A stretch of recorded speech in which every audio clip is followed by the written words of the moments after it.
Good morning बच्चों। कल हम स्वास्थ्य से संबंधित पढ़ रहे थे कि हमारे जन स्वास्थ्य सफाई नियंत्रण कानून बना था 1857 में, जो संसार में सबसे पहले लंदन शहर में बनाया गया था। इस कानून में क्या था, सभी जो शहरी परिवार थे उनके लिए अनिवार्य कर दिया था कि वे अपने घरों का जो कूड़ा कचरा है जो बंद कूड़ेदान में रखे, जिससे किसी भी प्रकार की महामारी होने का खतरा न रहे। तो इस ठोस कचरे से निपटने के लिए हमारी सरकारों ने भी अनेक कार्यक्रम चलाए। शहरों के जहाँ नगर निकाय है, नगर निकाय जहाँ शहरी निकाय तीन होते हैं, जिसने आपने पढ़ा होगा कि हमारी जो शहरी स्थानीय सरकार है वो पहले नगर पालिका, नगर परिषद, नगर निगम, ये तीन हैं सीढ़ियाँ। इन तीनों सीढ़ियों में हमने भी फिर हमारे केंद्र सरकार के द्वारा ठोस कचरे को निम्न प्रकार से एकत्रित करना और उसका प्रबंधन करने की व्यवस्था की गई है। ठोस कचरे से आज से ये परिभाषा आ सकती है कि ठोस कचरा क्या है।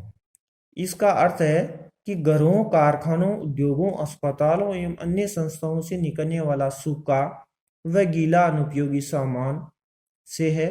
इसमें सब्जी, फलों के छिलके, अंडों के खोल, बचा हुआ खाना, कागज, पैकिंग सामग्री, डिब्बे, ऑर्गेनिक एवं व अनऑर्गेनिक पदार्थ जैसे बैटरी है, सेल है, बल्ब है, टूटे थर्मामीटर है, विषैले पदार्थ, रिएक्टिव एक्टिव पदार्थ तथा विस्फोटक सामग्री आदि आते हैं ठोस कचरे के अंतर्गत।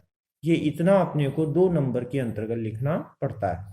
फिर ठोस कचरा प्रबंधक का और भी बताइए दूसरी परिभाषा कि वातावरण एवं जन स्वास्थ्य पर प्रतिकूल प्रभाव डाले बिना ठोस कचरा का उपचार, निस्तारण, पुनः प्रयोग, पुनः चक्रण तथा ऊर्जा में परिवर्तन करने की प्रक्रिया का संचालन का प्रबंधन करना। ठोस कचरा प्रबंधन पर केंद्र सरकार ने ठोस कचरा प्रबंधन नियम बनाए हैं।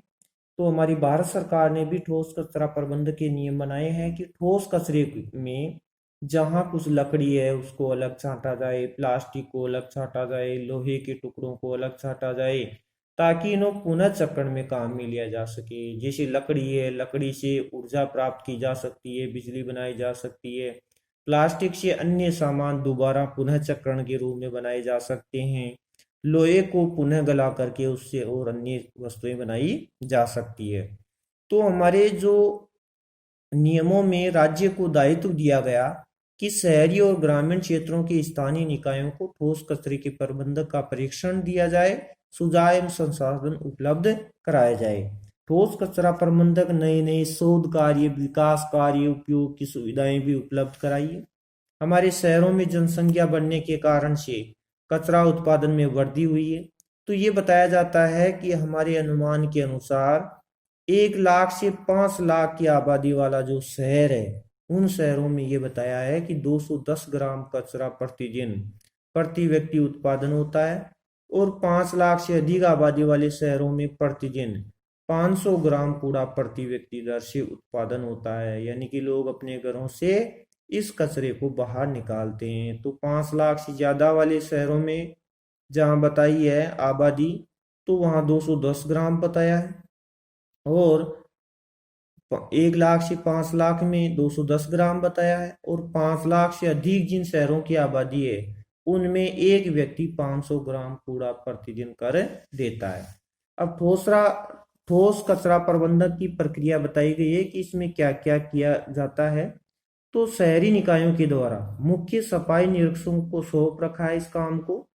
नियमित एवं ठोस पद्धति पर नियुक्त सफाई कर्मचारी कूड़े को घरों से, अस्पतालों तथा अन्य प्रतिष्ठानों से लाकर कूड़ा संग्रहण केंद्र पर एकत्रित करते हैं।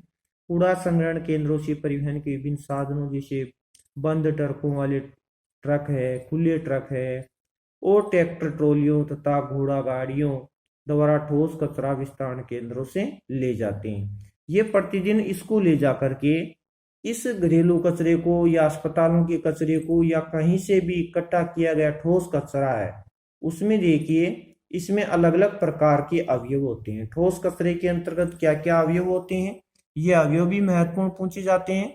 जैसे जैविक जैविक कचरा है, पदार्थ, अजैविक कचरा पदार्थ, प्लास्टिक, शीशी, धातुएं, कागज, बैटरी, खतरा संभाव्य पदार्थ, विषैले पदार्थ, ज्वलनशील पदार्थ, विस्फोटक पदार्थ, रेडियो धार्मिक पदार्थ, संक्रमण रोग फैलाने वाले पदार्थ आदि को ठोस कचरा के अवयव बताए गए हैं। तो अवयव पूछे तो हमें इन चीजों का उदाहरण देना पड़ता है कि क्या क्या अवयव होते हैं।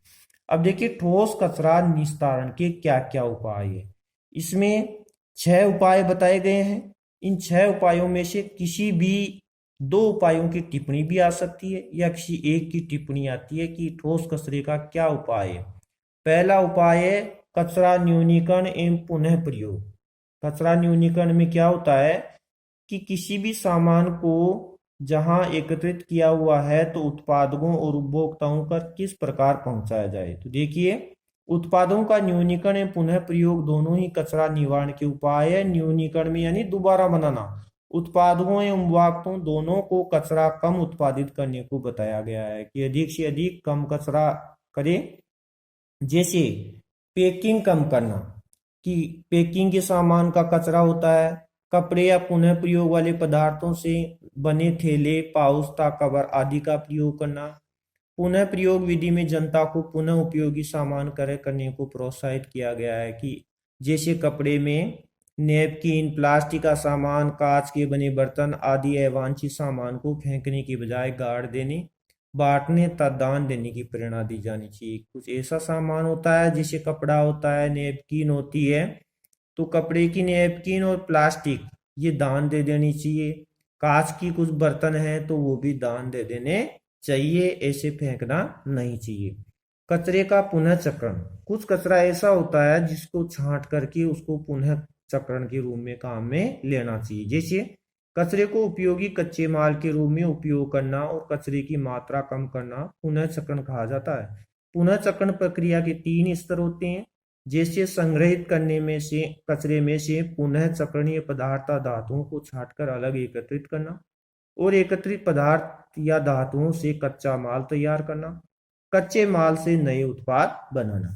फिर है कचरा संग्रहण, कचरे को एकत्रित करना चाहिए। और दूसरी बात, जहां कचरा एकत्रित किया जाता है वहां विशेष ध्यान रखा जाता है कि कचरा एकत्रित हो तो उस जगह पर हमें साफ सुथरी रखनी चाहिए।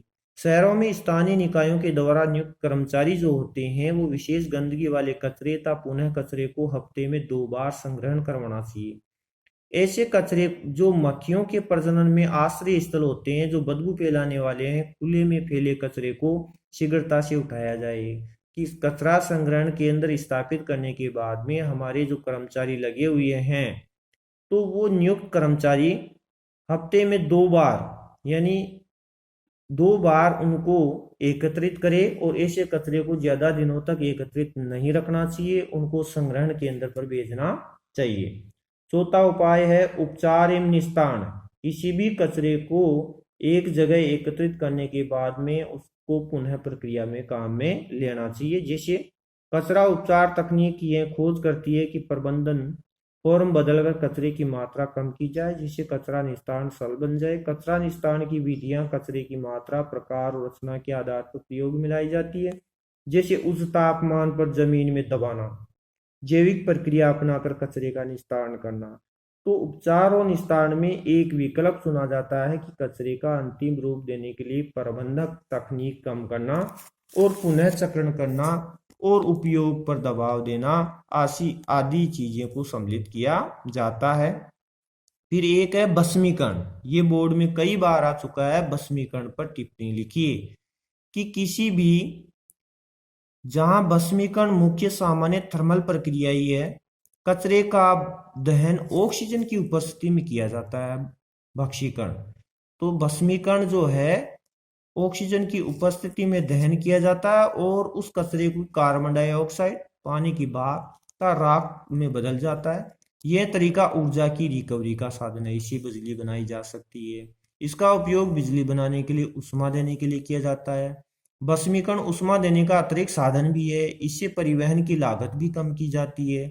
ग्रीन हाउस गैस मीथेन का उत्पादन भी कम किया जाता है। फिर एक है गैसीकरण और पायरोलिसिस।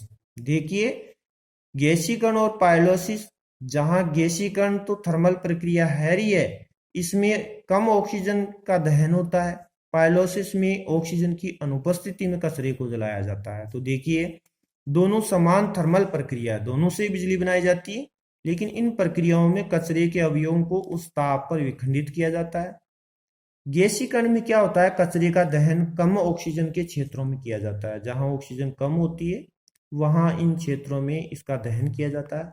और पाइलोसिस में कचरे का दहन ऑक्सीजन की अनुपस्थिति में किया जाता है। इन दोनों में इतना ही अंतर देना पड़ता है हमें कि गैसीकरण में कचरे का दहन कम ऑक्सीजन वाले क्षेत्रों में किया जाता है और पाइलोसिस में कचरे का दहन ऑक्सीजन की अनुपस्थिति में किया जाता है। ये तकनीक कम ऑक्सीजन या बिना ऑक्सीजन वाले क्षेत्रों में प्रयोग की जा सकती है। दहनीय और बिना दहनीय गैसों के मिश्रण से पाइलोसिस द्रव्य पैदा किया जाता है और पाइलोसिस की विशेषता है कि वायु प्रदूषण के बिना ऊर्जा का पुनः भ्रमण किया जा सकता है। फिर देखिए, ठोस कचरा प्रबंधक के लाभ क्या है, कि इससे क्या क्या लाभ होते हैं ठोस कचरा प्रबंधक से। तो इसके दूरगामी परिणाम, जहां आने वाले समय में महामारी को रोका जा सकता है। दूसरी बात देखिए, विस्तार से बताया है इसमें 8 लाभ बताए हैं। एक तो अग्नि दुर्घटना कम की जा सकती है। चूहे फैलना, संक्रामक रोगी की रोगाणु को फैलने पर नियंत्रण करना, आवारा जानवरों पर भी नियंत्रित हो जाता है। आग नहीं लगती है, चूहे नहीं पनपते हैं। चूहे जहां पनपते हैं शहरों में प्लेग की महामारी हो सकती है। दूसरा लाभ है कि रोग नियंत्रित होता है, जन स्वास्थ्य में सुधार होता है, श्रम करने में क्षमता बढ़ती है और अस्पतालों में मरीजों का भार कम होता है। कम मरीज आते हैं अगर ये कचरे का निस्तारण होता है। तीसरी बात है, कोई भी जहरीले पदार्थ की निकासी कम होने से जल प्रदूषण भी नहीं होगा। चौथा लाभ है कि वनस्पति खाद मिलेगा इससे। इस प्रकार हम जलाएंगे, उस कचरे का निस्तारण करेंगे तो कृषि की उत्पादन क्षमता बढ़ेगी, पैदावार ज्यादा आएगी। पांचवा लाभ बताया है कि हमें बिजली उत्पादन में सस्ती ऊर्जा मिलेगी, जिससे बिजली उत्पादन का खर्चा कम आएगा। कच्चा माल मिलेगा, जिसे पुनः चक्रणीय पदार्थ से बनी वस्तुएं सस्ती मिलेगी, क्योंकि जैसे प्लास्टिक है, लोहे की सामान है, इनको पुनः चक्रण में हम काम में लेंगे तो वो वस्तुएं सस्ती बनेगी। कार्यों में वृद्धि होने पर रोजगार के अवसर अधिक उपलब्ध होंगे और कीमती धातुओं की उपलब्धि होगी। जो कीमती धातुएं हैं वो हमें आसानी से उपलब्ध हो जाएगी, क्योंकि कचरे में से बार बार छांटने से ये हमें पुनः उपलब्ध हो जाएगी। तो ये था बच्चों स्वच्छता से संबंधित कुछ बिंदु। अब स्वच्छता से संबंधित जो प्रश्न है यह आप दोहरान कीजिए। इसके सारे पॉइंट आपके सिलेबस में दिए हैं। लघुतरात्मक प्रश्न ही बोर्ड में ज्यादा आते हैं, निम्नात्मक प्रश्न की आप ज्यादा तैयारी नहीं करिए, क्योंकि 2 ही नंबर का आता है। इसलिए लघुतरात्मक प्रश्नों को अच्छी तरह से तैयार कर लीजिए। इसके अंदर से भी प्रश्न बनता है, इसलिए पाठ को पढ़िए। पाठ को बार बार पढ़ोगे तभी आपको 2 नंबर अच्छे तरीके से मिलेंगे। इसके साथ ही आपका अर्थशास्त्र का जो लेसन है 20 तक पूरे होते हैं। अर्थशास्त्र के लेसन पूरे हो जाने के बाद में हम आपको पढ़ाएंगे ज्योग्राफी, भूगोल के बारे में। और भूगोल में उन लेसनों के बारे में जहां जहां टॉपिक कटे हैं उनसे को भी आपको अवगत कराऊंगा। कौन सा लेसन रहा है, उसमें कौन से टॉपिक रखे हैं और कौन से टॉपिक नहीं रखे हैं, इन सारी बातों से आपको अवगत करा दूंगा। इसके लिए आप अच्छी तैयारी रखिए। स्कूल खुलते ही आपका टेस्ट प्रक्रिया शुरू हो जाएगी। यह आपके लिए बहुत अच्छी बात है कि आपका बाद में टेस्ट ही देने की प्रक्रिया रहेगी और आपको ज़्यादा समस्या नहीं आएगी। इसलिए आप इन पाठों को रिवाइज कीजिए, अर्थशास्त्र के पाठों को, और स्कूल खुलते ही अर्थशास्त्र के पाठों में से ही आपका टेस्ट होगा। ये अवगत करा दूं आपको कि अर्थशास्त्र के टेस्ट होंगे स्कूल खुलते ही। अब आपका रिवीजन शुरू कराऊंगा भूगोल। भूगोल में जहां लेसन शुरू होते हैं, लेसन नंबर 8, वो आपको नेक्स्ट वीडियो में पढ़ाऊंगा। आज के लिए इतना ही काफ़ी है। और एक बात बता दूं आपको कि आप जो इनको बार बार पढ़ेगा, बार बार वीडियो से जानकारी हासिल करेगा, जो समझ में नहीं आता है उसको देखिए और स्वयं याद कीजिए।